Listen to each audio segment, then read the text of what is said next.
jouez pas avec les autels. Mushicheze na zabao. Ils n'ont peur de personne. Ayongopake muntu. Ils n'ont pas peur des titres. Ayongopake chewi. Vous pouvez être 3 fois bishop. Munezi kwa mala 3 bishop. Mais quand les autels sont debout dans votre vie, lakini kama zabao na shimama maisha yenu, vous ne les avez pas. Après 14 jours, il faut tout s'arranger au centre-ville. Magasin manenda. Mafundane. Anneau détaché. Kimpunda musuika kabidito. Nenu bosu bade balonda jisheche. C'est-à-dire, à partir de mujendemu, désormais, vous êtes délié. We mulwate di tabuja. Amba munjinga amba di memba jije bukasa. Désormais je suis délié. Ma vie est déliée. Mon ministère est délié. Wewe muitaba. Tutapingia chikashi cha bukola. Pour la gloire de notre Dieu. Chikashi chibinje. Makofi ya pili. Denke bane tusakije la papa. Natake tushukuru baba. Ce n'est pas facile. Haikoteketeke. Chibi même. Lakini mimi. Kuvumuimani na luendo lwe babu wanyu kwanju kuvoyager do. Ndio nisimamie safari yako safari. Même muimani na luendo. Kama mimi nasimamia safari. Nukulumpa ka voyager to. Baba ashinde safari. Atubariki mbele. Moi encourageant chekashi. Tuchie baba kiasi. Ndi mwana prophète. Boaz Mujimba, l'homme de la Zambie, l'homme de Kitwe, tout encouragé prophète Boaz Mujimba, que notre Dieu vous bénisse. Lorsque papa avance, nous acclamons très fort pour la gloire de notre Dieu. Éléphant de la parole, dignitaire d'État, chancelier d'ordre de l'Opar. Papa Teya. Didier. Que Dieu vous bénisse. Veuillez vous asseoir. Amen. Amen. Je suis très content de vous voir ce matin. Puisque je pense que le Seigneur va faire quelque chose dans votre vie.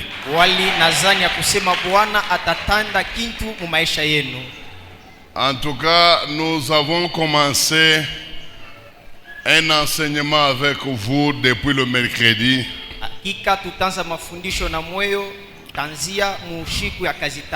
Et cet enseignement portait sur né grand mais lié.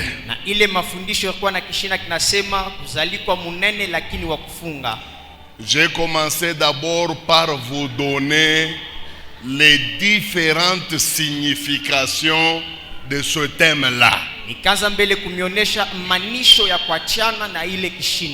J'ai commencé d'abord par vous faire voir né grand mais lié, ça signifie quoi?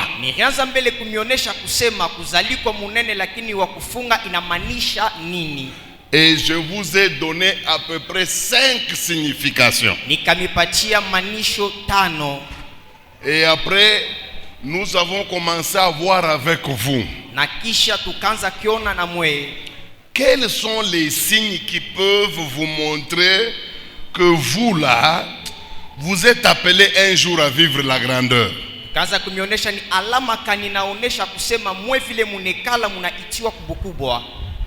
Quels sont les signes qui peuvent vous montrer que malgré que vous êtes négligé, mais vous êtes un grand?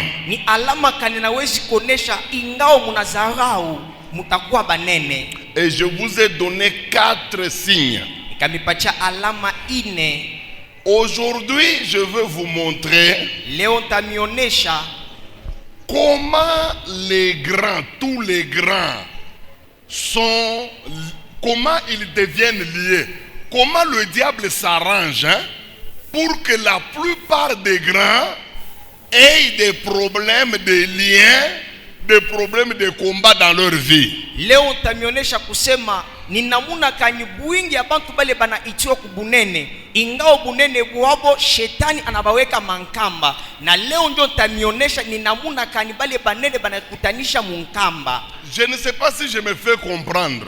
Sijue kama munanishikia mzuri. Donc ce matin, kusema asubuhi ya leo, je suis en train de vous faire voir niko katika kumionesha comment le diable namuna kani shetani piège la vie des grands. Anateka maisha ya bakubwa. Comment le diable namuna kani shetani s'arrange anaritengeneza pour piéger dès le départ la vie de toute personne appelée à être grand. Kuteka kuanzia mwanzo maisha bale bantu bote bana itiwa kubukubwa. Bon, il y a un texte qui va nous aider. Kuko somi ilatusaidia. Ce texte, je le trouve dans Juge chapitre 6. Ikusomi na ikutanisha Muamuzi sura ya 6. Verset 11 jusqu'à 14. Kistari ya 11 kushimamkia ya 14. Je lis uniquement en français. Nasoma paka mu français.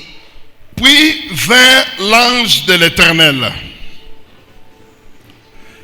Il s'assit sous le térébinthe d'Ophra, qui appartenait à Joaz, de la famille d'Abiézer. Gédéon, son fils, battait le froment au pressoir pour le mettre à l'abri de Madian. L'ange de l'Éternel lui apparut. Et l'ange lui dit: Gédéon, l'Éternel est avec toi, vaillant héros. Gédéon répondit: Ah, mon Seigneur, si le Seigneur est avec nous, pourquoi toutes ces choses? Où sont tous les prodiges que nos pères nous racontaient ou nous racontent? Quand ils disent: l'Éternel ne nous a-t-il pas monté hors d'Égypte? Maintenant l'Éternel nous abandonne et il nous livre entre les mains des Madian. Que Dieu bénisse sa parole. Mungu abariki neno lake. S'il vous plaît, je vous demande, je ne suis pas habitué à prêcher et à entendre le bruit comme ça, comprenez-moi. Mais nous sommes obligés de composer avec.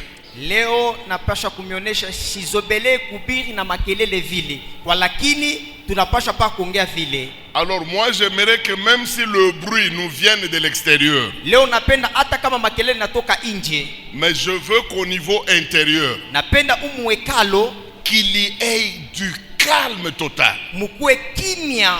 Puisque j'ai l'intention wali nazani de te faire comprendre certaines choses que tu as l'habitude de voir, mais que peut-être tu ne comprends pas. Kukuelesha bintu bingine bila unaonaka saa zingine au bitambue.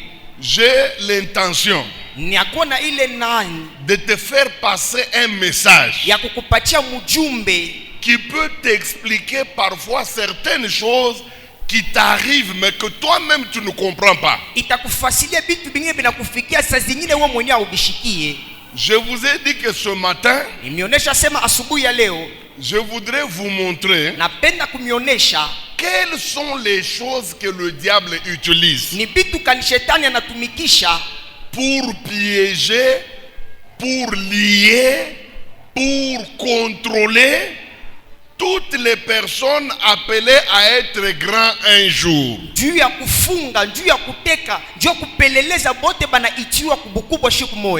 Nous venons de lire avec vous le texte de Gédéon. Je crois que 80% des prédicateurs qui prêchent des hôtels utilisent ce verset.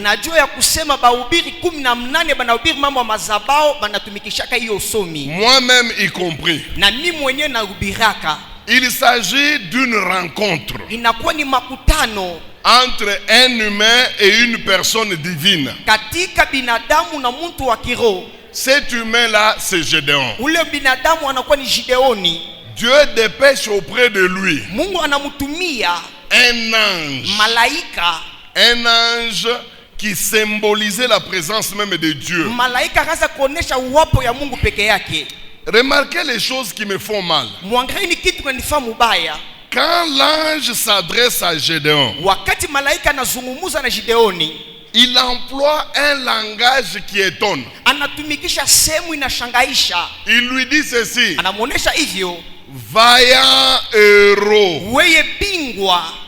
L'Éternel est avec toi. Wa milele eko na weye. Donc, déjà le ciel ni kusema tangia mbingu nous montre la vision qu'avait Dieu sur Gédéon. Inatonesha onyo ile Mungu alikuwa nayo juu ya Gideoni. Pour le ciel, juu ya mbingu, Gédéon était un grand héros. Gideoni alikuwa ni mubingwa kabambi. Non seulement il était un grand héros, ashikukwe paka mubingwa, il avait aussi la présence de Dieu dans sa vie. alikuwa tena uwapo ya Mungu ndani ya maisha yake. Non seulement il avait la présence de Dieu dans sa vie, aina paka uwapo ya Mungu kwa njia ya maisha yake, mais il était un grand libérateur, alikuwa tena mwokozi munene, un grand leader. mwokozi wa juu. Puisque l'ange lui a dit ceci, wali malaika anamuonesha hivi, va avec la force que tu as, uende paka na ile nguvu uko nayo, et tu vas libérer les enfants na d'Israël. utafungula batoto wa Israeli. Maintenant, ce qui m'étonne, Kile kinanishangaisha c'est le langage de Gédéon lui-même sur lui-même. ni sehemu ya Gideoni pa maisha yake peke yake. La première chose, il a nié ce que le ciel a dit sur lui. Kitu cha kwanza na shaka kile mbingu inasema juu yake. Il a commencé par repousser cela en disant, ah mon Seigneur, Akaanza kukatala mkusema Bwana wangu, si l'Éternel était avec moi, kama Bwana alikuwa na mie, d'où viennent ces choses? lakini bibintu binatokea wapi? Gédéon est en train d'appeler les choses qu'il vivait ces choses. Gideoni anaita vile bintu, akaanza kuisha kusema hivi bintu, Et il essaye d'énumérer les choses qu'il vivait. anataka kuhesabu ile bintu, akaanza kuishi. Il dit, si l'Éternel est avec nous, Anasema kama wa milele kona mie. un, Ya kwanza, où sont les miracles dont on a entendu parler? miujiza enye tulishikia inaenda wapi? Deux, Ya pili, où sont les prodiges dont on nous parle souvent? maishara ile banatusembezeaka iko wapi? Nous sommes dominés par nos ennemis. Balikuwa tala ile kwa bale ba adui. Nous plantons. Tunaotesha, Au moment de moissonner, lakini ile fasha kuvuna ce sont les Madianites qui mangent. ni ba adui banakuria. Nous sommes là pour produire, Shitu kwa ndio kutumika, et ce sont les autres qui ni mangent. bengine ndio beko nakuria. Il va loin Anenda mbali jusqu'à dire, na ndio kusema tu m'appelles moi héros, unanita mubingwa, tu m'appelles moi un grand, unanita mie mkubwa. ma famille est la plus pauvre, Kizazi kyangu ndio kenye kia ba mashikini, et puis elle est la plus petite. ndio enye kidogo. Voilà le tableau d'un grand, né grand, mais lié. Mwangalieni hesabu ya mwenye Mungu tazaliko munene lakini wa kufunga. Donc au ciel, Ni kusema kumbingu il est héros, eko mubingwa, mais lui-même sur la terre, ye mwenye pa dunia il reconnaît qu'il vient d'une petite famille. anajua kusema anatokea mujama doto. Deux, Ya pili, il reconnaît qu'il est pauvre. anajua kusema eko mashikini. Ce qui est mauvais dans tout ça, Enye na shangaisha hivi vitu vyote pour le ciel, juu ya mbingu, Gédéon c'est un leader politique, Gideoni anakuwa kiongozi ya kisiasi, le numéro 1, anakuwa ni wa kwanza, libérateur. mwokozi. Mais quand l'ange le trouve, Wakati malaika anamkutanisha, il le trouve comme cultivateur, anamkutanisha kama mtu wa kurima, comme un petit boulanger du quartier. kama mtu wa kufa mikate mwanwani. Imaginez-vous le ciel, Muwazeni mbingu, le ciel mbingu traite Gédéon inamuone Gideoni du numéro 1 de la nation. namba kwanza wa taifa, Mais sur la terre, lakini pa dunia il n'est même pas secrétaire d'un quartier. ashina hata katibu wa anwani, Un cultivateur. anakuwa mulimaji, Et puis petit boulanger. sema wa kufaka mikate. Qu'est-ce qui s'est passé? Ni nini napitikana? Et pourtant c'est un grand. Nayo anakuwa munene. Oui, Kweli c'est un grand, ni mkubwa, mais qu'on a piégé. lakini banateka. C'est comme ça qu'il se retrouve cultivateur. Jo ulivyo nakutanisha mulimaji. Savez-vous que Dieu peut vous appeler à des grandes choses? Mujua kusema Mungu anaweza kumita kwa vitu binene. Mais si vous ne faites pas attention, Kama mukebe ange, vous pouvez mener une vie en deçà de ce que Dieu a prévu pour vous. munezi kuishi maisha na kwa chini ya ile Mungu anamitengenezea. Je vous ai prouvé dans la Bible Nirimionyesha mu Biblia qu'il y a des gens nés riches, kubantu banazari kwa batadiri, destinés à la richesse. banaitwa kubutadiri, Mais le diable lakini shetani a fait d'eux des pauvres. anabafaba mashikini. Et je n'ai pas inventé. Shikubiumbe Je vous ai donné des versets. na mionyesha bistari Ecclésiaste qui dit, na mubiri anasema, j'ai vu des riches, nikaona batadiri, des grands riches, batadiri banene assis dans la pauvreté. banekala mubumashikini. Et j'ai vu des esclaves Nikaona batumwa marcher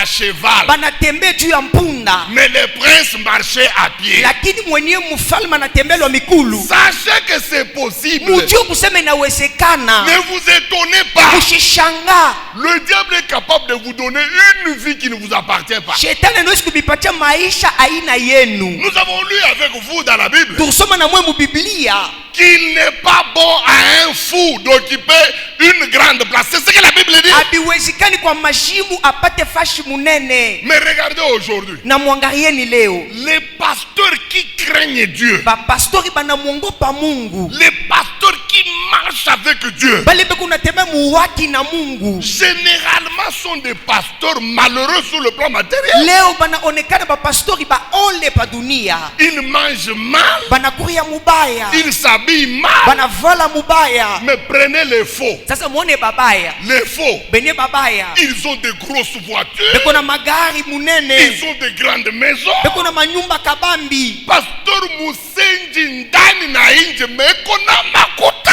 Un pasteur indiscipliné à l'intérieur et à l'extérieur, mais il a des grands bâtiments. Mais huyu wetu wa kuogopa Mungu Et c'est lui qui craint Dieu. ni kuria paka ndakala na mikoshi. Il mange vraiment avec difficulté. Qu'est-ce qu'il y a?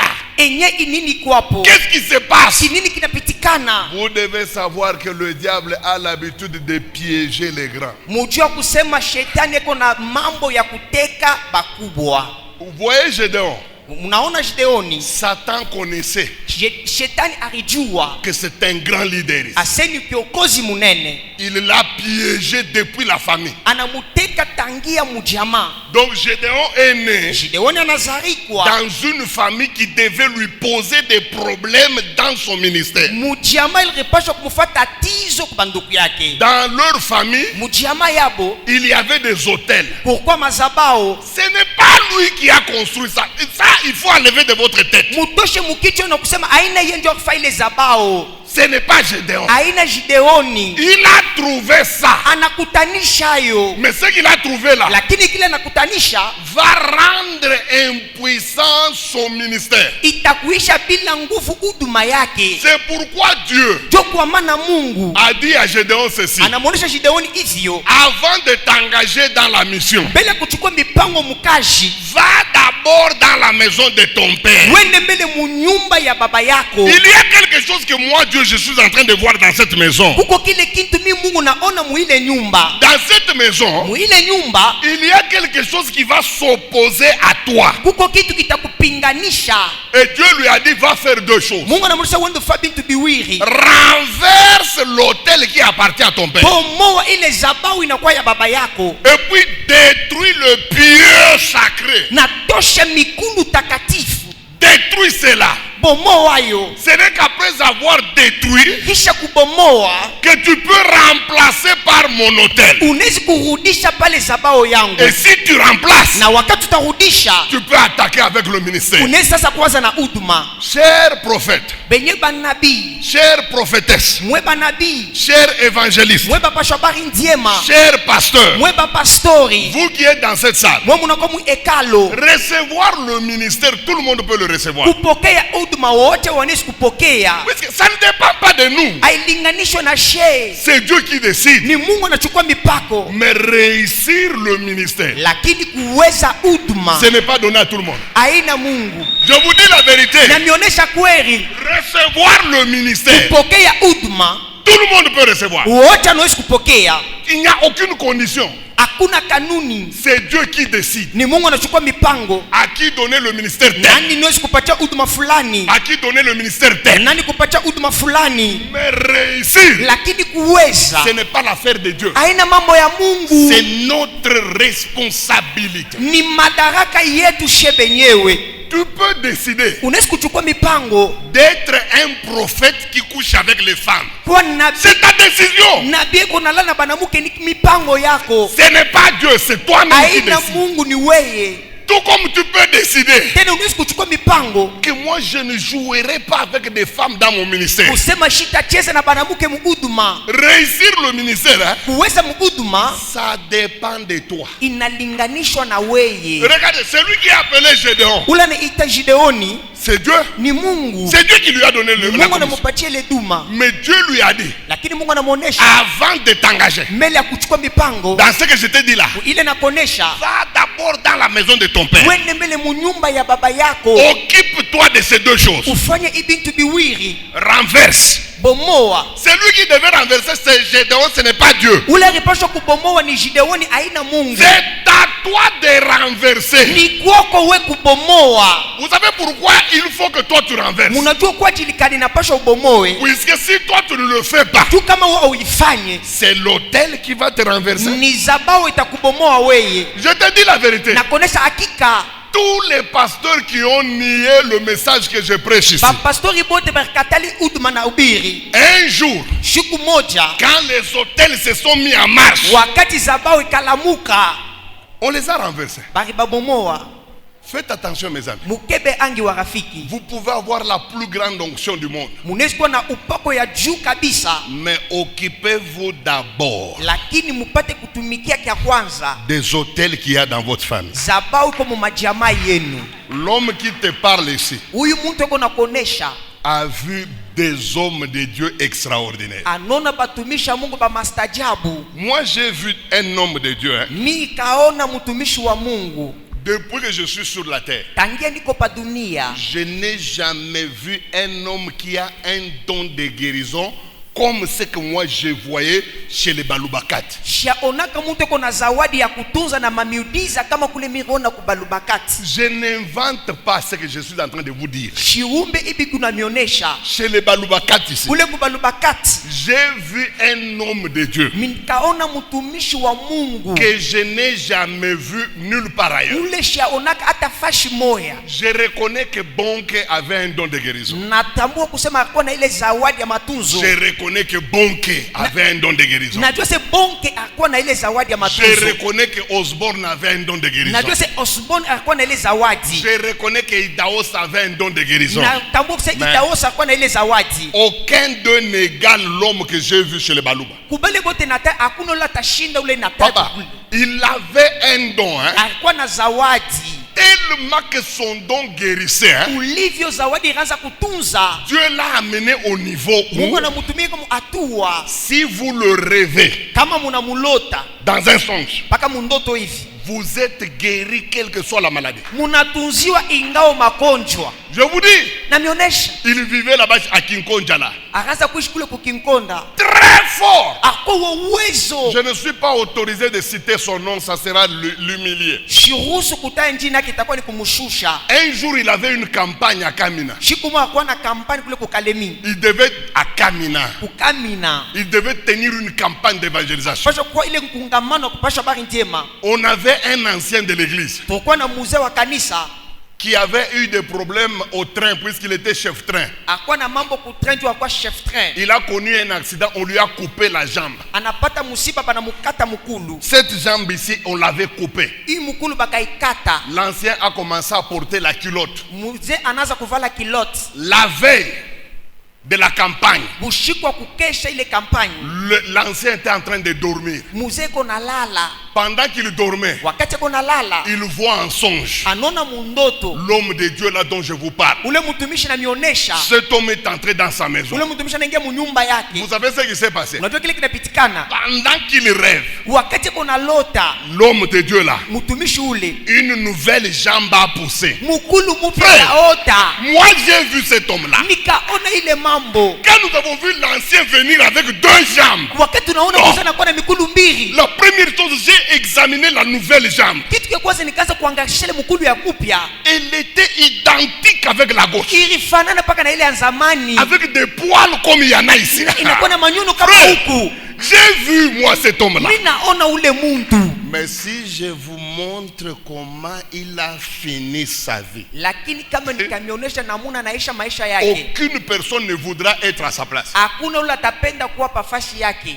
Vous ne jouez pas avec les hôtels. Mushicheze na zabao. Ils n'ont peur de personne. Ayongopake muntu. Ils n'ont pas peur des titres. Ayongopake chewi. Vous pouvez être 3 fois bishop. Munezi kwa mala 3 bishop. Mais quand les hôtels sont debout dans votre vie, Lakini kama zabao nashimama maisha yenu. vous ne les avez pas encore renversés. Amuyaibomoa. Ils peuvent vous ridiculiser, je vous dis. Inezi kumishusha adabu. J'ai vu des hommes de Dieu hautement élevés Kaona batumishi bananyanuliwa. finir leur vie comme un véritable kabonda, Banaisha maisha kama benye balevi. insignifiant. Abwezi kumanishiwa. Vous savez comment le diable a détruit cet homme? Munajua vile shetani anaharibu le muntu. Il s'est levé un jour, il nous a dit que Dieu lui a dit qu'il va commencer à faire accoucher les femmes. Analamuka se Mungu anamuonesha ataanza kulana banamuke. Qui peut nier? Nani anaweza kukatala? Nous tous on avait peur de lui. Shebote tukaanza kumongopa. Il était capable de dire à un arbre brûle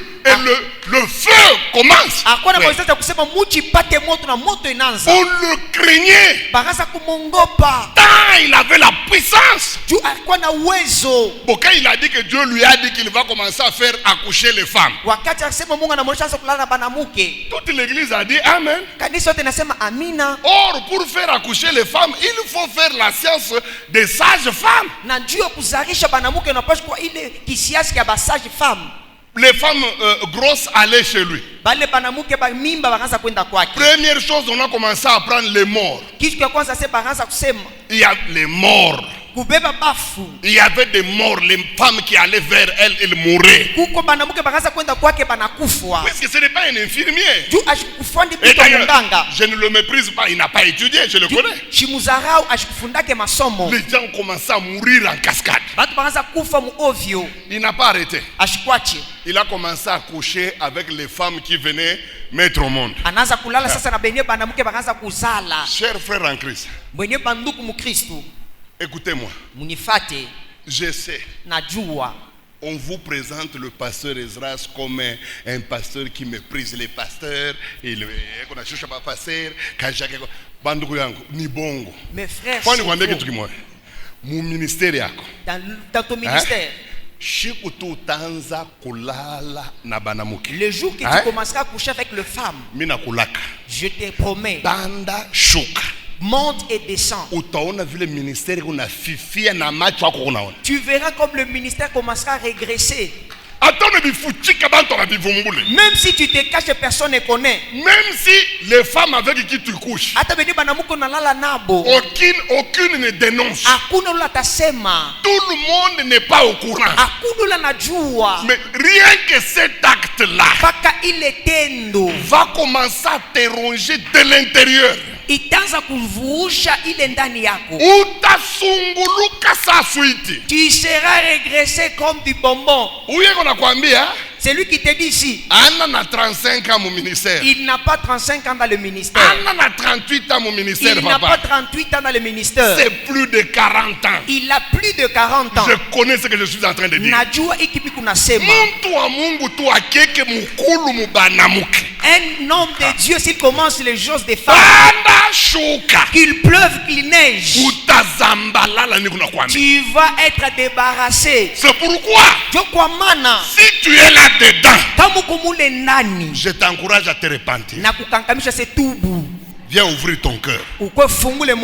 Dieu va t'aider. Mungu Cet homme de Dieu a commencé à coucher avec les femmes. La La première chose que nous avons remarqué, le don n'était plus encore brillant. Ça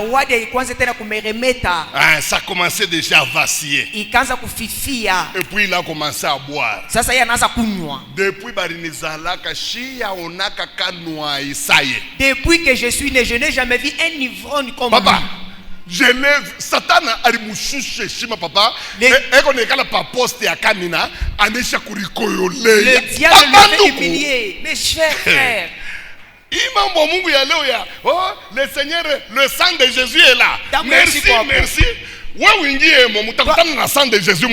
Entre dans ces choses, tu verras le sang de Jésus te rencontrer dans ça. Tu vas commencer ça. Papa sermina bandiaka papa bandu unakosa mubusharati mbele anza paka na bibi yako tubu ya bibi atako makarije umwambie atakuwa. Le pasteur, si tu commences la première personne à qui tu vas te repentir, c'est ta femme. Puisqu'il faut être sincère à ce niveau-là. La deuxième personne, ton père spirituel, va lui dire papa minanguka. Je suis tombé, papa. Tu vas citer même la fille, c'est elle. Tu ne mourras pas. Jésus va t'aider. Mais il vient bien. Yo, secret nangai, secret nangai. Merci. Toi, tu vas commencer à dire c'est mon secret. Accent. Tu seras débarrassé. Tu n'as jamais été débarrassé. Moi, j'ai vu des hommes de Dieu.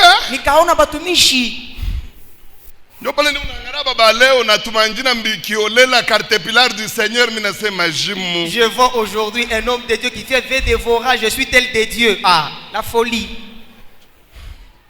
Surtout, bakukasai bejo pena masirno sana utasikia paka oh pasteur kabongo lushing lo Yesu. Oh surtout les pasteurs qui sont là en mouvement, ils aiment trop des surnoms et puis de Dieu. Pasteur Kalonji dikalu ja Yehova. Oh, je suis devenu char de l'Éternel. Unaangalia dikalu namu ne unapatiana mimba dikalu. Tu vois le même char, ce qu'il fait. Kunani nzambi.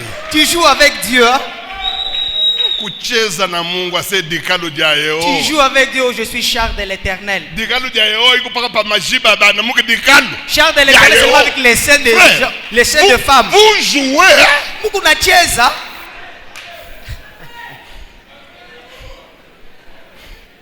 Masirno paka bwingi ku maisha ya mbelekete. Avec ce nom-là, vous partez avec ça où?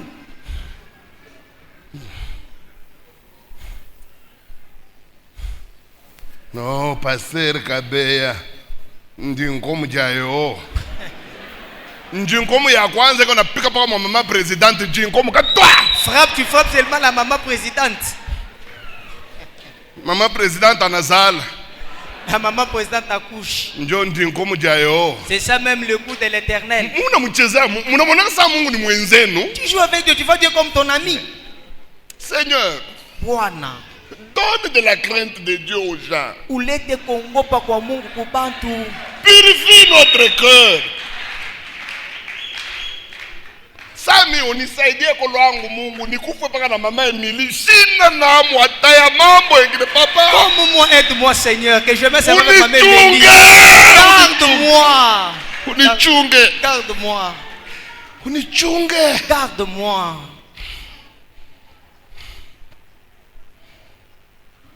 Maintenant, posons-nous la question. Comment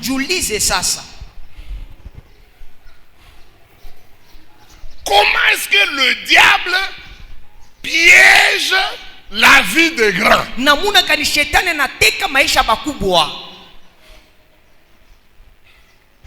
Comment est-ce que le diable par avance place des pièges dans nos vies de telle manière que quand il faut manifester la grandeur nous nous retrouvons liés.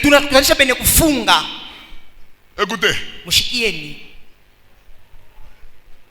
selon mon enseignement ou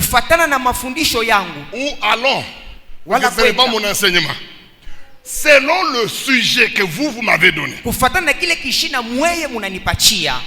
Parce que quand le pasteur Didier est venu me voir, il m'a dit, papa, parle-nous de né grand, mais lié. Maintenant, nous voulons voir avec vous Gédéon qui se retrouve empêtré dans des problèmes. Gédéon qui se retrouve piégé par les autels. Il s'est retrouvé comment là-dedans? Donc à partir de maintenant, j'ouvre un paragraphe dans cet enseignement. Nous voulons voir avec vous comment le diable piège la vie des grands. Un type comme Samson, très grand comme lui, il finit sa vie comme danseur. Ça s'est passé comment? Qu'est-ce qui s'est passé? Comment un grand comme Salomon, un grand comme Salomon finit sa vie comme un piètre idolâtre. Non, idolâtre, hein? Un vrai idolâtre. Ça s'est passé comment? Comment est-ce qu'il a été piégé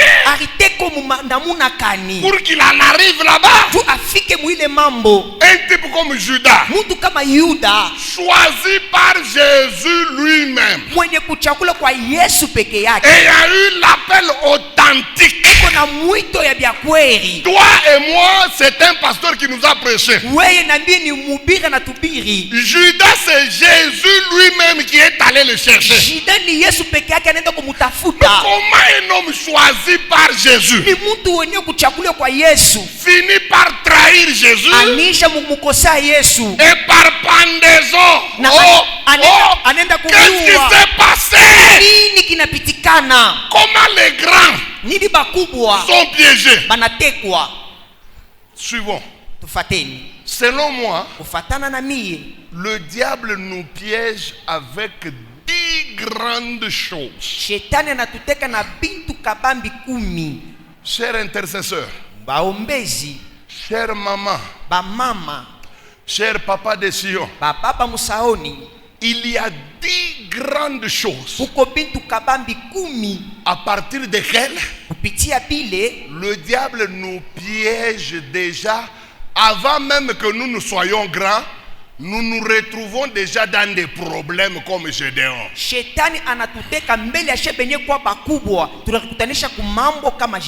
Mais aujourd'hui, on ne peut pas parler de 10, c'est beaucoup.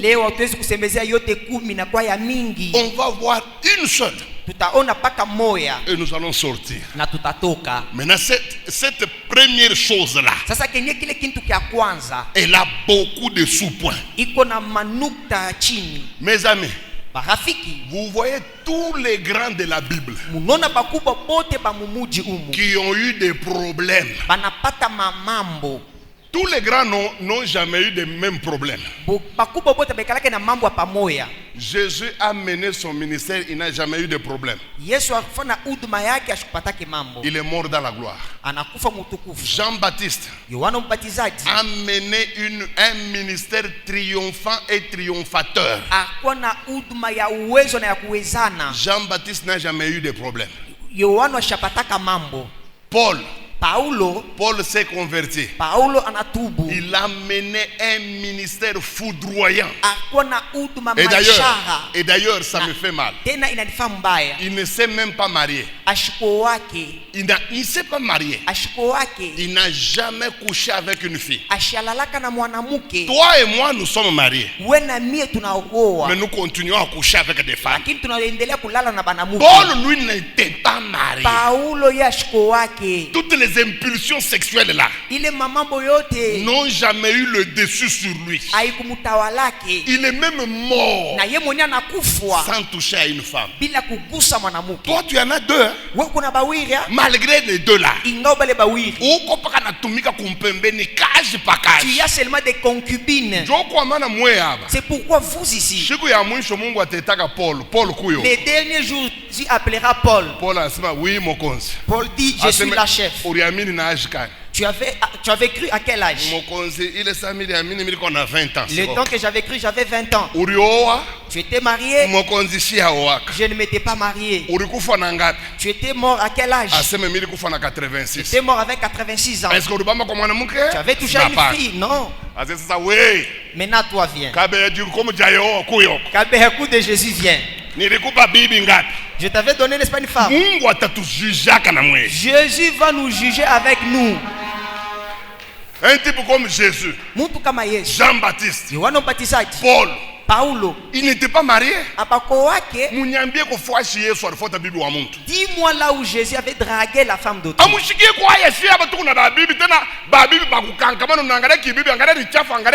Vous n'êtes même pas mauvais quand vous regardez la femme. Regardez les joues, regardez les yeux. Tu laisses là, tu vas chercher l'autre. Travailler dans la chorale, travailler dans la chorale. Et c'est dans le champ de ton père. Je peux me coufoir. N'ose pas mourir. Mais comme on a circonstance, seulement si tu mourrais dans cette circonstance, on va te brûler. Il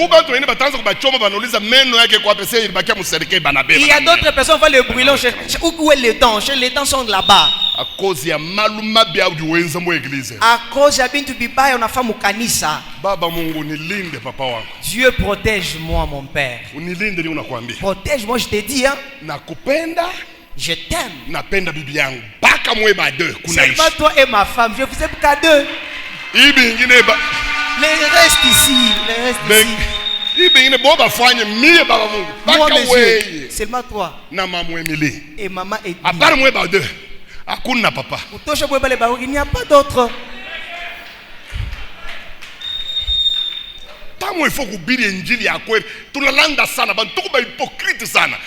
le 80% abantu wa Mungu mpaka mubusharati mepa kulanda musalaba kanile na shindo kutosha kukunzambi. La plupart c'est qu'elle croit. Il faut quitter dans l'hypocrisie, prêcher la bonne nouvelle. Nous mentons trop Dieu. Tunadanganya sana Mungu. Ce n'est pas bien. Haina mzuri. Il faut que ça change. Inapaswa kubadilika.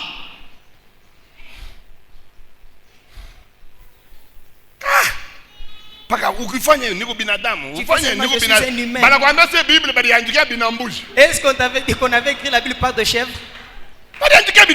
C'était seulement pas des humains. C'est quoi ça? Nile. Chacun a ses faiblesses. Chacun a ses faiblesses.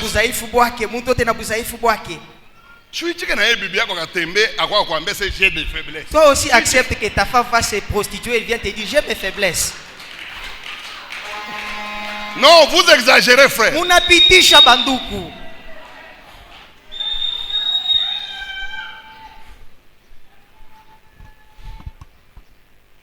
La première chose avec laquelle le diable piège tous les grands et toutes les grandes. Église, suivez-moi très bien. C'est à notre naissance. Retiens ce que je viens de te dire. La plupart des grands de la Bible ont été piégés le jour de leur naissance.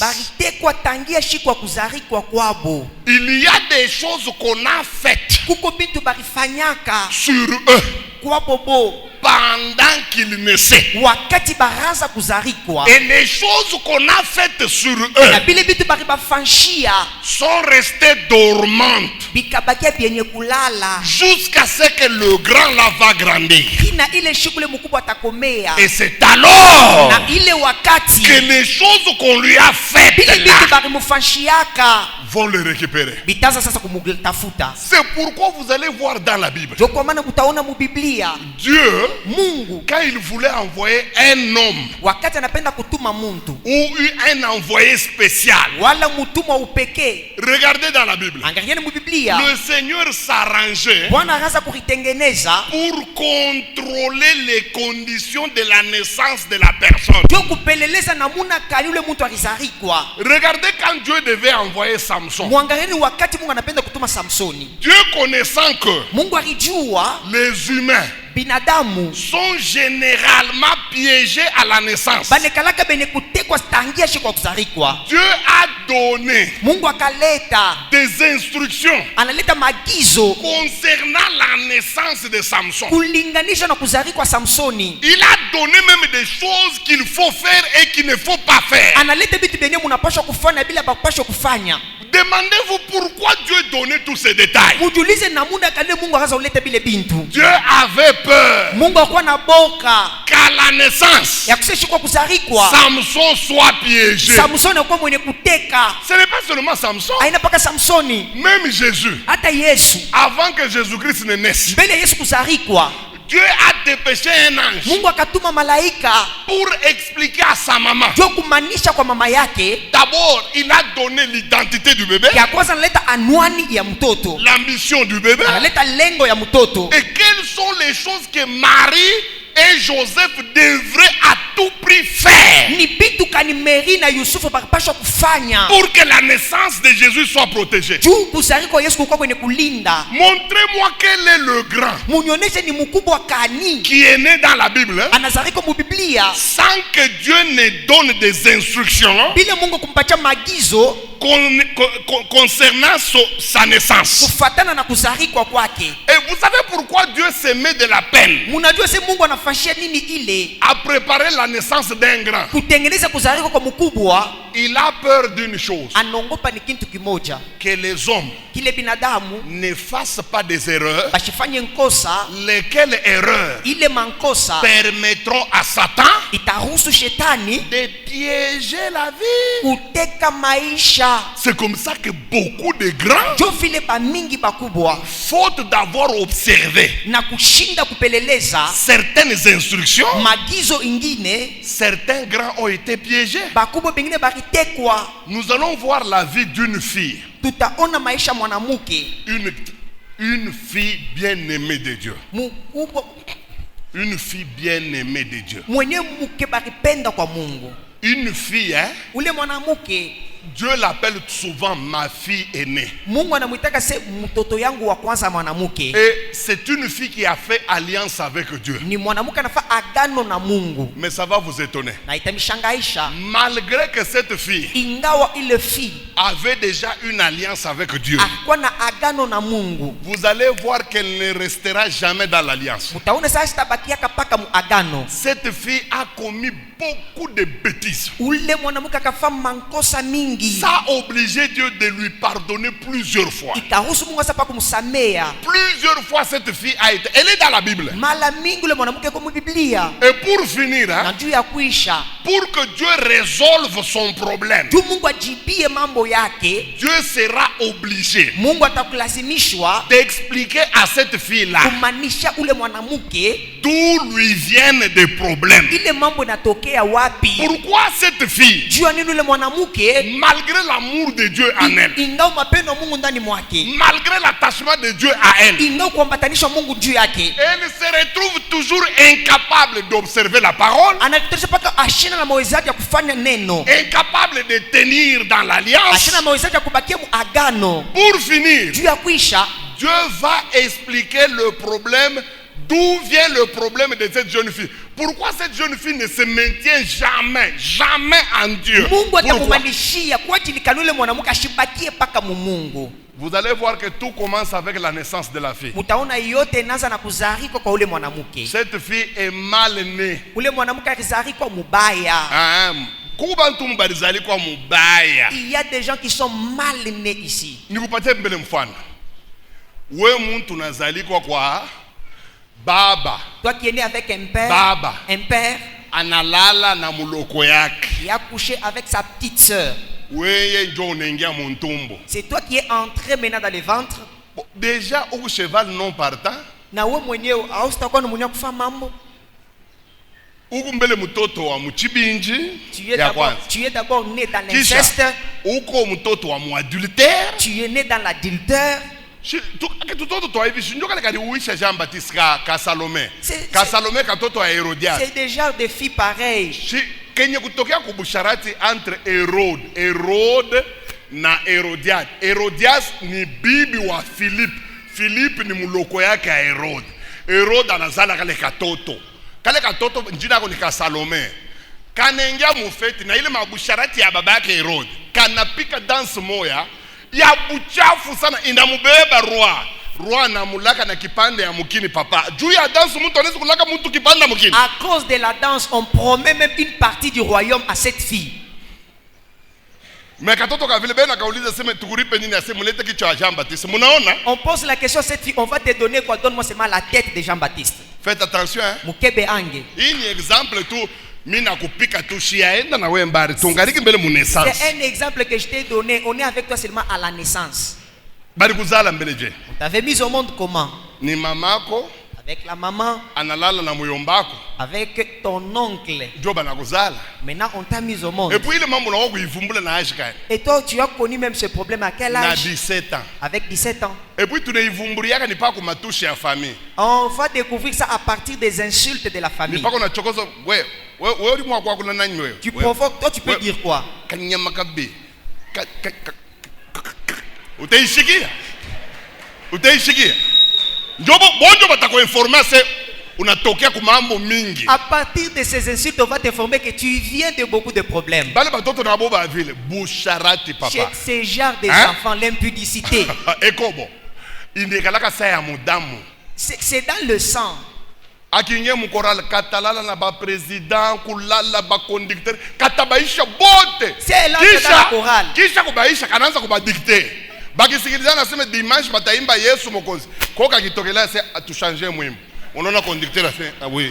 Après elle va commencer à dicter. Sœur Irène anasema. La sœur Irène a dit. Muna juliza. Tu te demandes comment? Vous vous demandez mais conducteur il faiblesse qu'on a envers une fille. Banesha kuria conducteur banakudia banakududulia. On a mangé, on a remangé. Il n'a même pas de force. Devant la sœur Irène. Tu On va suivre seulement ce que la sœur a dit. C'est comme le pasteur qui accouche avec le fils de l'église. Allez, vous tous, entrez là-bas. Innocent, mais tu veux seulement une fille qui va rester. Le pasteur ne va rien dire. La fille la mange le pasteur. Le pasteur va dire quoi? C'est une brebis. Quand vous demandez au pasteur pourquoi quand la fille parle, apana ni kondolo wa Mungu. Quand un homme de Dieu commence à lever le pantalon devant la fille, même la puissance diminue et termine. Tu ne diras rien. Na ma réseaux sociaux ni paka bushiku kana kutumia message. Papa, unitumie mbele $2000. Unasema shina nayo ase mita iseme mambo. Avec des réseaux sociaux. Même la force, elle va te dire si tu ne m'envoies pas, je vais publier ça et la force te termine. C'est pourquoi Dieu accepte de donner la force à tes serviteurs. Donne-nous la force, papa. Donne-nous la force. De gronder. Si tu es encore pur, saint. Qui va te jouer? Qui va te jouer de toi?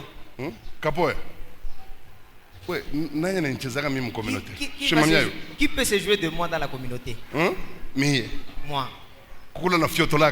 Toi-même tu oses parler. Toi.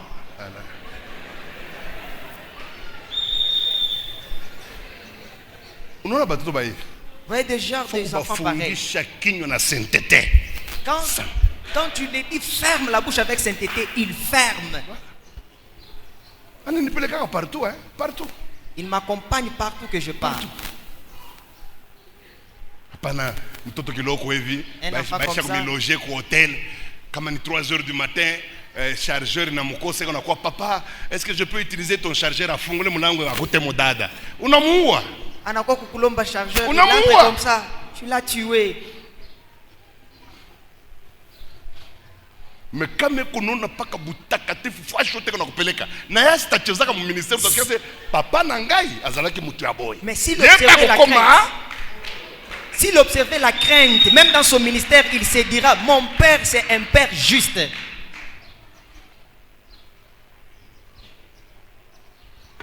Maintenant, ça Dieu va expliquer Mungu atamanisha à la fille kwa ule mwanamke récalcitrante, ule mwana akasofapa kubaya, à la fille têtue, kwa ule mwanamke kichwa nguvu, pourquoi elle est incapable de craindre Dieu? kwa ajili kana nashinda mawezaji ya kumongopa Mungu. Pourquoi elle n'est pas capable de rester dans l'alliance avec Dieu? Kwa ajili kana nashinda na mawezaji ya kubakia muagano na Mungu. Nous sommes dans Ézéchiel. Tuko mu Ezekieli. Ézéchiel chapitre 3. Ezekieli sura ya 3. Verset Mistari 1 à 3. Moi-même j'ai lu. Église, suivez-moi. Kanisa munifate. Dieu va expliquer à cette fille Mungu atamanishia ule mwanamke d'où lui viennent ces problèmes. Wapi ile mambo inatokea. Écoutez ce que Dieu va lui dire. Sikia kile Mungu atamuonesha. La parole de l'Éternel me fut adressée en ce mot. Neno la Mungu ikanionyesha mwiyo msemo. Fils de l'homme, mwana mutu, fais connaître à Jérusalem ses abominations. Umuonesha Yerusalemu mambo yake mubaya.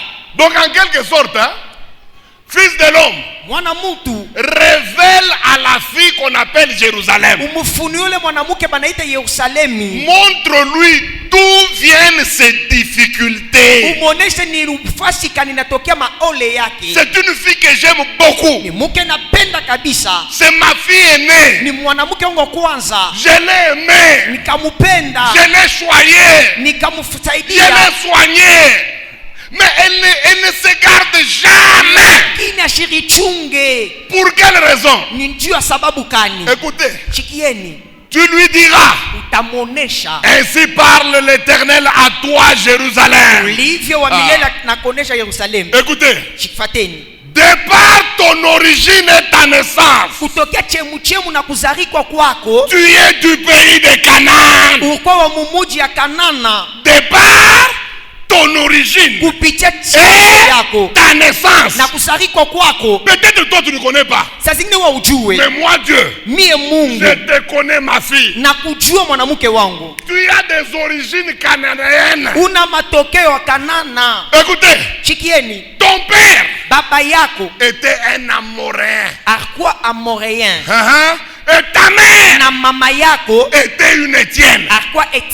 Donc la première difficulté de cette fille, c'est d'abord ses origines. Elle vient des Amoréens. Vous-même vous connaissez. Il y a les Moabites et les Amoréens. Ils viennent d'où? Des relations sexuelles entre les enfants de Lot. La première, elle a mis au monde Moab. Et la deuxième, elle a mis au monde les Amoréens. Déjà à l'origine, cette fille est piégée par les origines. Aujourd'hui, je ne veux pas parler des origines. Je parle de la naissance. Maintenant, allons à la naissance. À la naissance, il y a 4 choses graves qui se sont passées dans la vie de cette fille. Et ce sont ces 4 choses-là qui vont déranger sa marche avec Dieu. Écoutez ce que Dieu dit. Nous sommes au verset 4. À ta naissance, au jour où tu naquis, Dieu va nous parler du premier élément que le diable manipule à la naissance. Je reprends encore. À ta naissance, au jour où tu naquis, ton nombril n'a pas été coupé.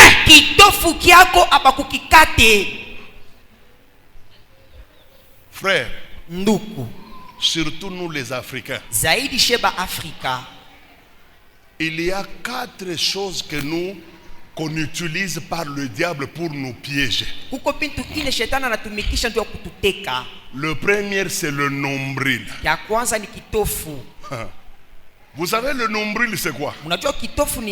D'abord, c'est le point de contact entre toi et tes parents. Le nombril. C'est le lien qui te lie à tes ancêtres, le nombril. 3. Le nombril, c'est le point central du corps humain. Depuis la tête jusqu'au pied, le milieu et le centre, c'est le nombril. Et le diable connaît ça. Il sait que comme c'est le centre, c'est aussi le centre de la vie d'une personne. C'est pourquoi vous allez voir dans toutes les familles africaines, lorsque une maman met au monde, la première chose que ses parents chercheront, c'est le nombril. Vous savez, moi je me suis séparé avec ma maman. J'ai fait 35 ans sans voir ma mère. Et quand j'ai vu ma mère, après plus de 35 ans, elle est venue loger chez moi. La première chose qu'elle m'a demandé, elle m'a dit, kalonjuwanyi miofu ya bana beba ijenyi. Je lui ai répondu, j'ai dit, maman, or ni paka kiako? Est-ce que toi tu m'avais donné la tienne? Elle s'est fâchée. Elle est entrée dans tous les états. Je lui ai dit, maman, ce n'est pas question, c'est pas question de couper là. Tu as un enfant maintenant éclairé. Mini bébé bitofu ni kupati. Bien de what? Je lui ai dit, ce n'est pas le problème, je t'importune. Non, tu as maintenant un enfant éveillé. Vous savez, je ne dis pas que ma mère était une sorcière. Je veux tout simplement dire qu'elle aussi, elle était dans le flou. Dans la tradition. Oui, je lui ai posé la question. Si je te donne les nombrils de mes enfants, tu en feras quoi? Écoutez ce qu'elle me dit. Je vais envoyer ça au Kassai. Bon, je vais envoyer ça au Kassai. Chez qui? Mon propre père est enterré à Kolwezi. Maintenant, ça ira au Kassai chez qui? Et qui va recevoir cela? Et il va en faire surtout quoi? Vous savez que 90% des gens qui sont dans cette salle ont donné leur nombril, soit volontairement, soit ce sont les parents qui ont pris ça. Mais vous n'avez aucune idée de la machination qu'on va faire autour des nombrils. Regardez, moi, tous mes enfants, quand le nombril tombe, d'abord je récupère ça, je prie sur ça, et puis je brûle, et puis je jette très loin, puisque les nombrils ont été utilisés comme vous n'avez pas idée. Écoutez, Dieu lui a dit, ton nombril n'a jamais été coupé. Ça signifie que spirituellement, Jérusalem était toujours attaché à Moab. Et il était attaché aux grands ancêtres amoréens. Elle était alimentée spirituellement à partir des nombrils qui n'a jamais été coupé. Frère, j'ai vu une famille riche comme vous n'avez pas idée. Ils avaient beaucoup d'argent. Ici au Katanga. Ils avaient des biens partout. Parkuwa na bintu fasi yote. Quand il y a eu des événements Katangé Kassaïen, Wakati le mambo bakatange Kasai na fika, ça ne les a pas touchés. haikubakuse. Vous savez, Unajua? eux, au lieu d'aller au Kassaï, puisqu'ils étaient des Kassaïens, Ulia kwenda Kasai ndio bakwa bakasayan, mais ils sont allés en Europe tous. lakini banenda bote kwa Europe. En Europe, hein? Mu Europe. Et les activités ont continué ici au Katanga. Na biashara bikaanza kuendelea paka umu À mukatanga. Kolwezi, à Lubumbashi. C'est une grande famille. Ni diama munene. Mais écoutez l'erreur que leur papa a commis. Lakini shikieni ni kosa bakfa kwa ule baba yabo. Le papa, après tant d'années, Baba kisha miaka ya mingi, il dit à ses enfants, anaonesha batoto yake, allons visiter le Kasaï. Jusque-là, ce n'est pas mauvais. Jusque-là. Tina hapa sasa nabonesha sasa twende Kasai ya kwa mubaya. Allons voir nos frères Twende kaona banduku yetu qui sont allés dans les Chimouang. banenda mu refoulement. Jusque-là, ce n'est pas grave. Na hapa sasa yako hatari. Ils descendent Anashuka en Mbujimai. Mbujimai. Jusque-là, ce n'est pas mauvais. Na hapa sasa mambo yaku yako. Ils louent des hôtels, Banatafuta fasha kulala, toujours du français dans la bouche. ikupaka mzuri. Le papa Baba ule décide anachukua mipango de faire visiter ses enfants le village. ya kwenda na batoto wake ku village. Jusque-là, aucune erreur. Na hapa sasa kuyakwa mambo. Visiter le village, c'est pas mauvais. Kupekua kijiji haina mambo. Maintenant, écoutez. Shikieni sasa. Ils arrivent au village. Banafika kijiji. Le papa, Baba on commence à lui donner l'histoire de la famille. banaanza kumuonesha hadisi ya jamaa. Et le grand-père là, le chef ou la notabilité, je sais pas, employez tous les vocabulaires que vous voulez. Kama ni mugurugenzi, Il leur dit ceci. anamuonesha hivyo. Comme vous êtes venus sur la terre de vos ancêtres, Ulivyo mnakuwa udongo ya bankambo yenu. il faut que les ancêtres vous acceptent. Inapaswa bankambo bamichike. Alors pour qu'ils vous acceptent, Juu bamichike, il faut donner les nombrils. mnapaswa kuleta bitofu. Et comme tout vrai Kassaïen, Na kama Kasayen yote, le papa prenait tous les nombrils, il mettait dans un sac. baba akazo beba bitofu anabieka mfashi C'est moya. encore là une bêtise. Anafanya nkosa. Moi, bale munabeba bitofu ya batoto ni mwisho kwa mfuko muko baloji. Vous qui prenez des Utakuta olives, nayo vous mettez dans des sacs. Vous allez manger ça. Ni carbonade. Le papa Ou les baba. va dans la valise. Anenda sasa mu valise. Il sort tous les nombrils des enfants. Anatosha bitofu byote bya batoto. Ils étaient à 9. Barkuwa ni 9. Il donne. Analeta. Quel cadeau. Zawadi kani. Quelle boule systématique. Inakuwa kitu Les kiasiri. sorciers sont contents. Bakashikia mzuri. Ils ont pris ça. Banabeba ile. Banalanda font ma cérémonie to abongo. Ils font comme si ce sont des cérémonies mais ils freinaient. Mais quand la famille est allée dormir, Wakati jamaa nenda kulala. ils ont pris ça. Bakabeba. Ils sont allés au cimetière du village. Banenda kukaburi ya Ils ont kijiji. enterré. Banastini. Avec cette phrase. Na isemu. De la même manière que nous avons enterré leur nombril, Ulivyo tunastini que leur mabitofu vyabo. vie s'enterre. Maisha hapo tunaistini nayo. Papa, banatoka kukasai. Ils ont quitté le Kasai. Les événements commencent. Mamambo inaanza. Nyumba fulani inawaka moto. Tel, il y a eu Moto des amis dans kende telle ndo maison. kunaua bantu kulipa moto. Papa, famille nende kaka. Kaka. Jamaa nenda Kaka. kushuka. Kaka. Kia. Na chini. Sasa pale banachomba sana. Lorsqu'ils ont tout vidé, Njo dadabu wa kwanza anaanza majimu. maintenant la grande sœur aînée commence à leur dire. Majimu. Il a commencé la folie.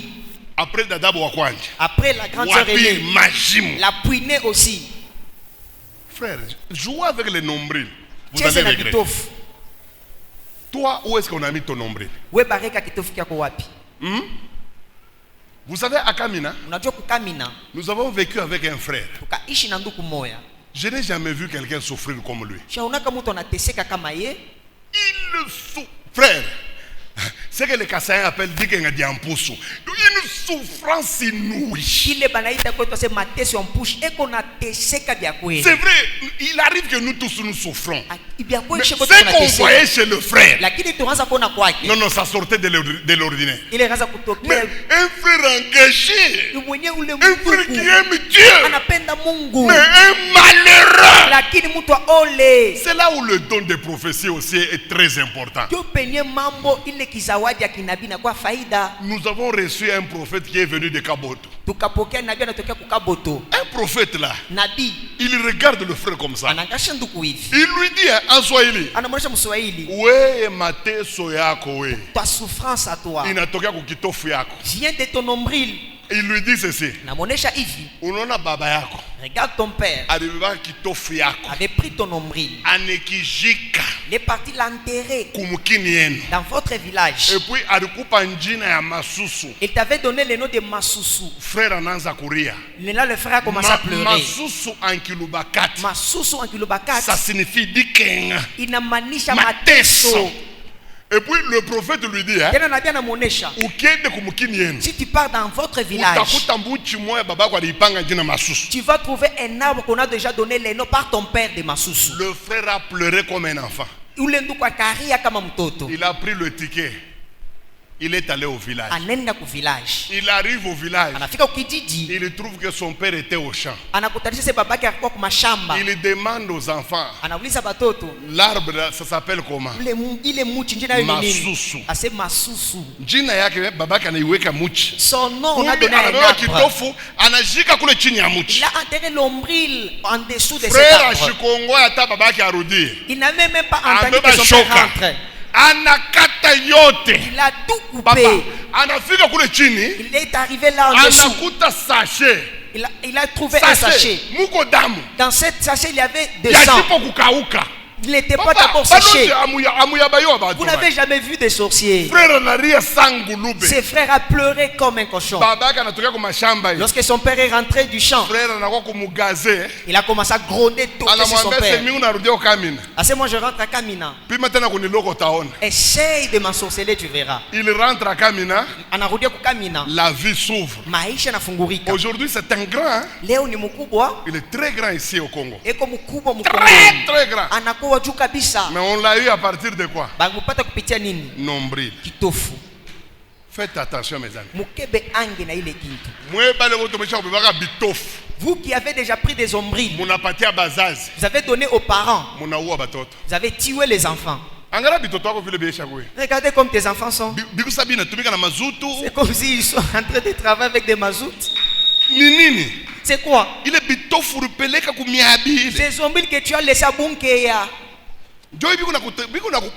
c'est ce qui te met la vie chère. Deuxième chose qu'on fait à la naissance,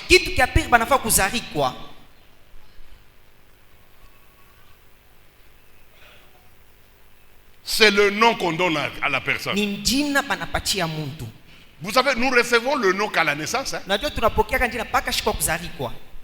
C'est le jour où vous naissez qu'on demande à vos parents quel est le nom que vous donnez à l'enfant. Et vous savez que Dieu, dans toute la Bible, il s'arrangeait lui-même pour donner le nom à ses envoyés.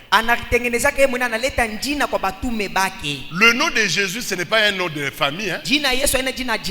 Surtout Emmanuel. Ça n'a jamais existé dans la famille de Jésus. C'est un nom que Dieu lui-même a imposé. Le nom de Jean-Baptiste, ça n'a jamais existé dans la lignée. Mais pourquoi Dieu avait imposé un tel nom? Écoutez, c'est puisque le nom donne l'identité à la personne. Ça c'est la première chose. Vous serez identifié par votre nom. 2. Le nom peut influencer sérieusement la vie de celui qui le porte. Souvenez-vous d'Ésaü. Quand Jacob a volé sa bénédiction, vous savez ce qu'il avait dit? Est-ce que c'est puisqu'il s'appelle Jacob qu'il m'a trompé 2 fois jusque-là? Puisque Jacob ça signifie trompeur, filou, trompeur. C'est ça le nom de Jacob. Regardez Abigail. 1 Samuel. Samuel ya kwanza chapitre 25 suraka 25 verset 25. kistaki ya 25. Écoutez ce qu'Abigail dit à David. Shikekile Abigail anamuonesha Daudi. Ne fais pas attention à ce méchant homme. Ushangarisha kwa ule mtu akali. Car il est comme son nom. Kwali eko kama njina yake. Il y a des gens qui sont dans cette salle qui sont effectivement comme leur nom. Banakwa akika ulivyo njina yabo. C'est son nom qui dicte son comportement. Enye njina natumbukiza tabia yake. Mes amis, marafiki, quel est le nom que vous portez? Ni njina kani muko nayo. Et ce nom peut avoir des répercussions terribles sur ta vie. Ile njina na matokeo mastajabu na hapa sasa. Vous connaissez mon nom? Mon nom en Chiluba, ça signifie petite colère. Mais moi, je n'avais pas petite colère. Moi, j'avais grande colère. Kalonge. Ça signifie petite colère, mais ça m'a dérangé dans ma vie. Moi, je me suis retrouvé à la permanence, hein? Frère moi Naniba Majiba. J'étais en train de trembler. Joe évangéliste. J'ai dit c'est un évangéliste. Kalonge. Il fallait détruire l'onge du monde. Puisque moi la colère c'était un démon, hein? Moi-même j'appelais ça péter les plombs. Mama kumi ni mampepo. Quand je suis allé demander à maman, le kalonji là, le kalonji que vous m'avez donné comme nom, c'était qui?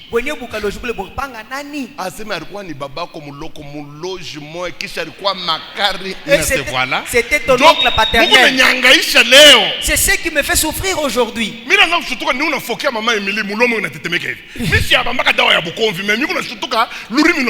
C'est caca. Et évangéliste quand je grondais à ma femme, la langue était en train de trembler. Je me demandais c'est quel genre d'évangéliste. Mais qui ça détruire l'onge l'autre qui détruire. Après avoir détruit toute la colère. Aujourd'hui même maman Émilie me gronde mine kala tokim. Aujourd'hui ben il faut que comme maman Émilie. Que la grâce imagine pepo ya luke. Mujina na Yesu Christ. Amen. Amen. Amen. Les noms nous détruisent. Il y a des noms démoniaques. Vous savez, il y a d'abord des noms de signification. Les noms de signification. Par exemple, comme Jacob. À cause de ce nom-là, il est devenu trompeur, menteur toute sa vie. D'ailleurs, vous allez voir que Jacob a cessé de mentir quand Dieu a changé son nom. Il lui a donné le nom d'Israël. Demandez-vous pourquoi Jésus a changé tous les noms de ses disciples. Tous. Aucun disciple n'a gardé son nom original. Tous les disciples quand ils venaient, dès que Jésus-Christ l'appelle, il change son nom. Savez-vous pourquoi? Le nom a l'impact sur la personne. Ça peut vous détruire. Mes amis, il y a des noms de signification. Il y a aussi des noms des démons. Ce n'est pas un nom normal. C'est un nom que les démons imposent. Par exemple, Ngalula. Ngalula Chandanda, ce n'est pas un nom des humains. Même Tumba Wamulu, ce n'est pas un nom humain. C'est un nom d'un esprit.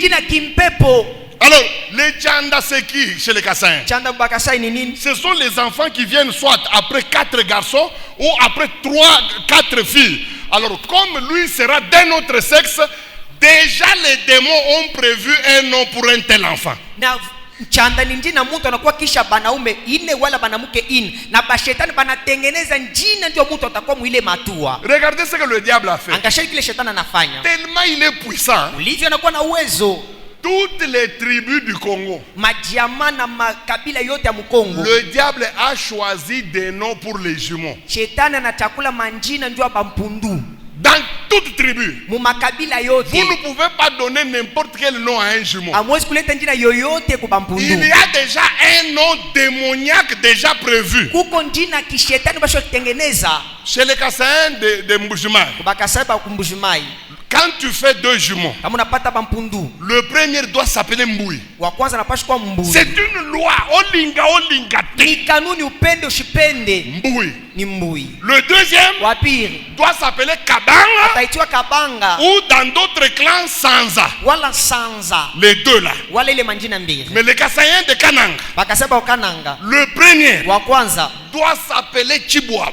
ataitiwa chibwabwa, Le deuxième doit s'appeler Kanku. wa pili ataitwa kanku. Olinga te. Upende usipende. Quand vous allez au Bas Congo, Wakati unaenda kuba Kongo chez les Kassavubu, kubaka savubu, le premier wa kwanza doit s'appeler Nzuzi. batamwita nsuzi, Le deuxième, wa pili Timba.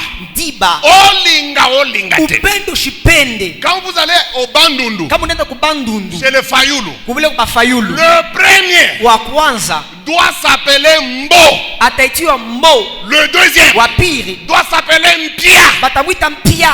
C'est connu. Jo enye vile najulikana. Quand vous allez à l'Équateur, Ukiende ku Equateur chez les Mobutu, ni Mobutu kule, le premier wa kwanza doit s'appeler Bokechu. batamwita Bokecho. Le deuxième wa pili doit s'appeler Mboyo. batamwita Mboyo. Vous Wa kwanza voyez, ni ce Mbokecho. sont des noms hein, Ni manjina que le diable impose d'avance. shetani anakazisha mbele. Quand vous allez chez les Basonge, Ukiende kubasonge qu'on appelle au Katanga Bakabinda, banaita se bakabinda mukatanga umu, le premier wa kwanza doit s'appeler Ngoi. batamwita Ngoi, Le deuxième, wa pili Mukonkole. Mukonkole. Olinga te. Upende usipende banakupachile njina. Quand vous allez chez les Balamba, Munenda kubalamba chez le Lunda Bululu, kubalunda bululu, le premier wa kwanza doit s'appeler Kiungu. batamwita Kiungu, Le deuxième, wa pili Kapia. Kapia. Wewe Quand vous allez chez les Balubakat, mukiende kubalubakati chez Kiungu wa Kumwanza, kwa Kiungu wa kumwanza Le baba, premier. wa kwanza doit s'appeler Kiungu. batamwita Kiungu, Le deuxième, wa pili Kabange. Kabange. C'est connu. Inajulikana vile, C'est connu comme ça. inajulikana paka vile, Tu ne peux pas aller en dehors. hawezi kwenda nje. Et pourtant, quand Jacob a mis, Isaac a mis au monde Wakati Isaka nazala deux jumeaux, bale bampundu bawili, est-ce que le premier était Mboui? wa kwanza alikuwa mbui, Le deuxième était wa Kabanga? pili alikuwa kabanga. Non. Hapana, Il a mis le premier, Esaü. wa Le kwanza deuxième, Esau, allez, wa pili Jacob. ale Yakobi. Maintenant, pourquoi nous, on nous oblige? Wajilikashia banatukazisha Même les pasteurs hata qui bapastori mettent au monde des jumeaux. banazala bampundu, Le premier, Mboui. wa kwanza mbui, Le deuxième, wa Kabanga. pili kabanga. Un pasteur qui obéit à la tradition, aux esprits mauvais. Pastori anatumia kuile mampepo muchafu. Quand vous allez chez les Batete là, Ukienda kubatetela les jumeaux là, bale bampundu le bawili, premier doit s'appeler Omba. wa kwanza batamwita Omba, Le deuxième, Chako. wa pili ni Shako. Mutetela otata nazala mu États-Unis. Hata nazala mu États-Unis, Ata nazala mu Mai. même s'il engendré Ba en jumeaux. Dubaï. Wa kwanza ni Omba. L'aîné c'est Umba Wa pili ni Chako. et le puîné c'est Shabu. On ne raisonne même pas. On ne peut même pas raisonner Ni sur ça. manjina démoniaque. Ce sont des noms démoniaques. Sikusa kubakarunda. C'est comme chez les Karund. Kayakez. Kayakez. Kayakez ni nani kubakarunda? Kayakez chez qui chez les Karund? Il y a deux verbes là-bas. Il y a deux verbes là-bas. Kaya Koko Kaya, ou la rienda. c'est lui qui est parti. Kez. Kez, Anarudia. c'est lui qui est rentré. Donc kubakarunda. Chez les Karund, Kayakez. Kayakez, Ni ule mtoto anakombola ula alikufa. c'est l'enfant qui remplace celui qui était décédé. Ndio pale bena muita Kaya Kez. C'est pourquoi on l'appelle Kayakez. Ez kunoko ni kusema kuya huko. Et tu laisses Kouya Uku. Kaya ni alienda, Kaya, c'est celui qui est parti. Kez anarudia. Kez, c'est celui qui est rentré. Sasa pima uende ukaoe mtu avile. Maintenant, tu es parti épouser telle personne. Utafanya hivi. Tu feras comme ça. Ata bachandanda Même les Chandanda. beko na maseremoni bala bafanyishaka mama yai atakuwa yenjo wa kutuma mwimbo Ils ont des cérémonies, c'est elle-même qui chante. Sasa ni periode ile mwenji natoka. C'est lorsqu'il y a maintenant la fin du Bile mois. bintu yake ya chandanda bile besha kumubamba. Les choses là de Chanda commencent. Ndio wewe conducteur unakotola in 2. Quand c'est toi le conducteur, tu fais mal au tête. Anapenda tumutole mayai vile bakasai banamuletaka Et mayai. il veut qu'on puisse lui donner des Na jeux comme on mukanisa. donne là-bas. Aute ikuria umu Ici. utapona leo. Ah, tu seras guéri aujourd'hui.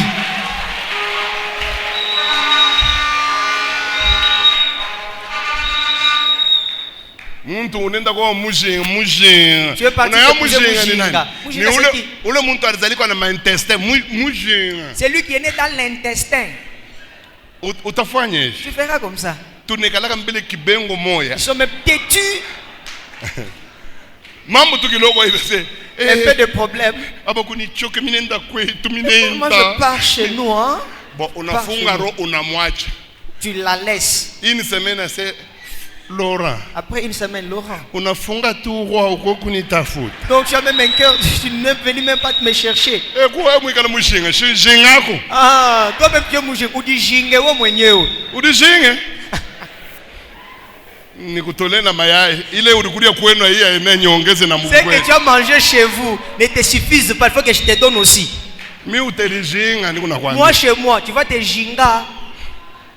Ngariki na mvita na unyanze tena kuombana ya kujinga tena. J'ai d'autres combats, je commence maintenant à combattre avec les jinga. We njina yako ni nani we njina? Ton nom, comment tu t'appelles? Muntu mujime unalita sema kabongo lushingi lwanzembo. Un véritable qui s'appelle je suis seringue du courant. Effectivement, tu as fait un courant. À qui que tu seras du courant? Moi examiner manjine non? Examinez vos noms. Faites attention mes amis. Unapaswa kukebange wa rafiki. Ah. Ibi 4 bing, ibi 2 bing, ne bigo bien mingi bi ne bigo bilef. Le reste ici sont tellement kilométriques, hein? Mais j'aimerais vous dire ceci. Napenda kunionyesha hivi. Souvent quand nous enseignons comme ça, Zaidi wakati tunafundisha il hivi. y a toujours des pasteurs pour nous attaquer. Vous terrorisez les peuples. Il n'y a pas de malédiction des noms. Montrez-nous dans la Bible. Dans la Bible, ça. Papa, on est droit on a la Bible là où ils sont marqués. Tu peux avoir la Bible, mais toi-même tu lis pas cette Bible. Dans la Bible ici, il y a quelqu'un qui avait un nom. Ce nom-là lui a coûté. Il a souffert comme vous n'avez pas idée. Pour finir, cet homme ici a été obligé d'aller chercher la délivrance de son nom. Vous qui nous dites que non, les noms ce n'est pas biblique, tout ça, prouvez-nous dans la Bible, prouvez-nous. Allons dans la Bible. Écrivez moi-même je vais lire. Lisez. 1 Chronique. 1 Chronique.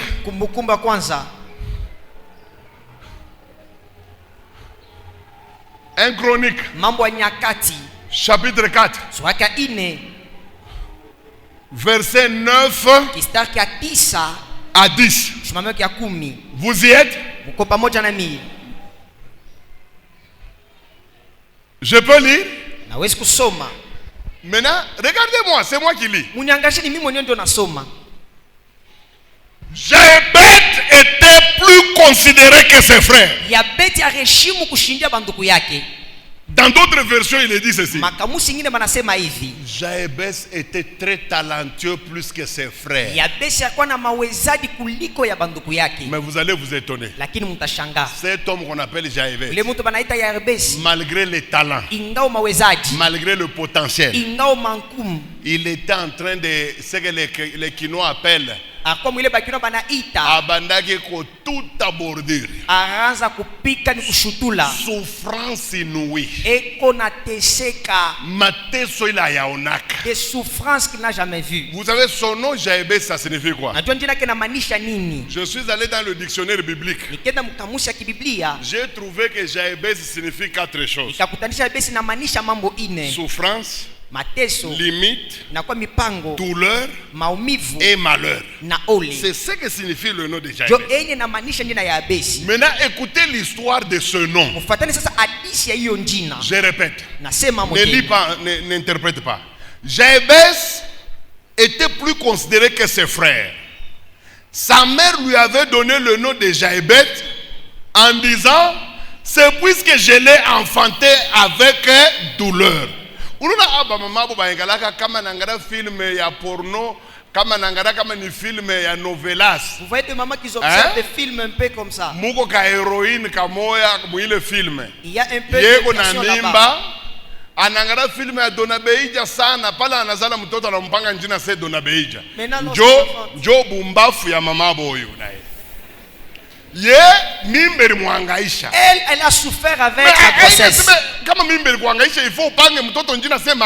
Lorsque tu as souffert avec ta grossesse, tu dois donner ce nom à l'enfant. C'est ça même l'insensé qu'elle a fait. Elle a donné le nom de Jarbes. Parce qu'elle a eu avec beaucoup de difficultés. Maintenant, observez ce que le nom a causé à l'enfant. Comme il avait beaucoup souffert avec ça. C'est la première personne dans la Bible de chercher la délivrance. Jabes invoqua le nom de l'Éternel d'Israël en disant, si tu me bénis, donc à cause de Injina, Jabes n'était pas béni dans sa vie. Si tu étends mes limites, donc elle quoi limiter moya, c'est-à-dire il était limité. Jabes sabanjo ba licencié, hein. Déjà Jabes c'est licencié. Licencié est dans lokota ma buchafu mu chariot. Un licencié qui ramasse des ordures. Donc ton collègue wako. On a jusqu'à papa licencié. Toi licencié, ton collègue est là. Mais hier au moins il toka muhi magumu. Lui, toi tu es seulement là-bas. Mushiki. Fateni. Et si ta main est avec moi, et si tu me préserves du malheur, tout faut dembele. Mungu alichika ipri. Chikuichika tu mwe mungu paka kutujujaka. Oh mungu no bili ba démon. Mungu no ba démon fashote. Mumbandira donner les noms comme vous voulez, frère kuna landa. Uyu bari mupanjina na ye. Mais anaomba délivrance ya bintu bikatu. Bilikuwa lié kunjina. Limite, douleur, souffrance. Il y a mouche on a dit, hein? Si tu m'enlèves des malheurs, bon, tout ce qui est mbele, mungu alikatala i prière awari chika. Mushiki. On doit maintenant suivre. Si tu avais accepté cette prière. Et l'Éternel lui accorda ce qu'il avait demandé. Ça, unyambie Bible yako. Dis-moi maintenant dans ta Bible là. Na yangu inachana pani. Avec ma Bible, il y a une différence. Vous qui nous dites, oh, avec la délivrance en China, en Jésus, nous sommes libres. Vous qui disiez, il n'y a pas de délivrance des noms. En Jésus, il n'y a pas de délivrance. Les noms peuvent souffrir une personne. La preuve est là. Il est allé chercher la délivrance. Pour les noms. Même Dieu connaît que les noms fait souffrir la personne. La Bible dit, il lui accorda. Comme il m'avait aussi accordé. Il avait enlevé le longe à moi. Il a enlevé ça. Jabes aussi a été délivré pour la première fois. Le malheur s'est arrêté. Pour la première fois, les limites se sont brisées. Jabes a commencé à avancer. Après la délivrance de son nom, la souffrance a disparu.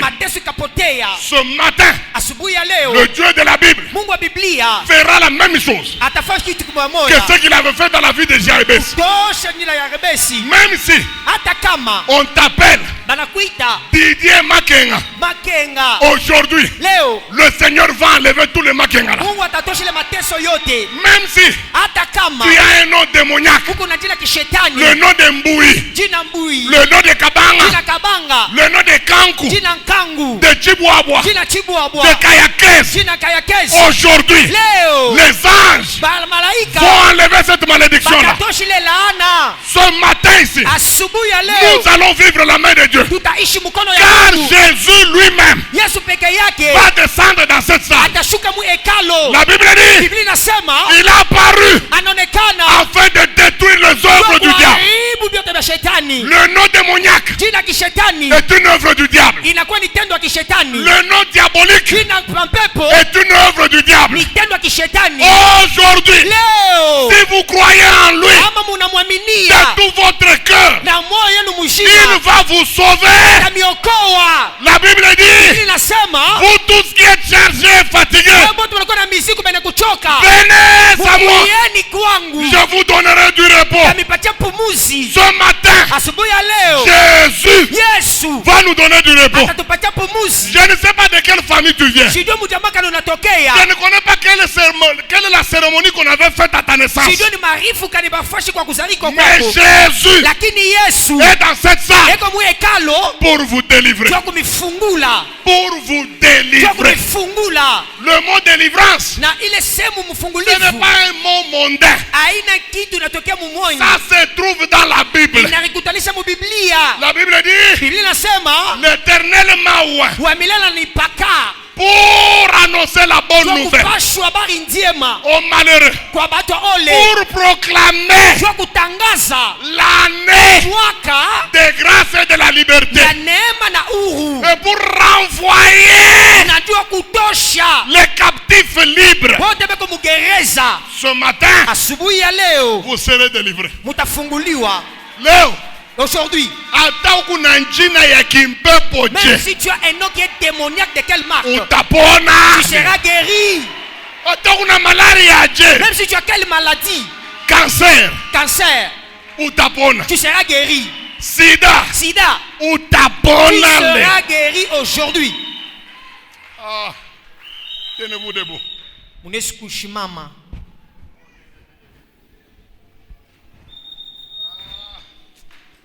Bwana Yesu tunza bantu leo nguvu. Seigneur Jésus, guéris aujourd'hui des gens. Bantu bote beko na bilonda ya mambasu. Que tous ceux qui ont de plaies, Bale bote beko na bifuafo Mungu tembea tous mkusi. ceux qui ont des épilepsies, Seigneur, puisse les guérir. Leo mutapona. Aujourd'hui, vous serez guéris. Leo mutapona. Aujourd'hui, vous serez guéris. Ah. Écoutez, Ushikieni. on va entonner ce cantique ici. Taimba hiyo mimbo. C'est Moïse qui a chanté ça. Yozamo santo, Yozamo santo, Amozindo na yohe, Tosuka kunande. Twende tushie kule. Le feu va descendre. Na moto Frère, itashuka. écoutez, j'ai remarqué, chez vous ici, il y a une erreur grave. Hein? Huku kwenu kuko mkosa hatari. Kama tunaanza kuimba, muna bakia mumwimbo. Quand nous commençons à chanter, vous restez dans le chant. Kwetu haikalaki vile. Chez nous, ce n'est pas comme ça. Kwetu mwimbo Chez nous, la chanson, ni njuu ya kupandisha michima. c'est pour augmenter un peu la Mais soif. après quelques minutes, Kisha madakika fulani, tunachaka kuimba kwetu. nous laissons de chanter. Tunabachia bashante. On laisse aux chantres. Ni kuingia maombi. Nous entrons dans la prière. Huku na kata. Nous commençons à couper. Kuna vunja. Nous commençons à briser. Fuashi badeka kitofu yako. Là où on a mis ton nombril, Détruire. tu es en train de détruire. Omba délivrance. Unatafuta Mais fungulivu. mbele tu kunaimba kaloko. On va d'abord chanter. Twendeni, twendeni. Commençons.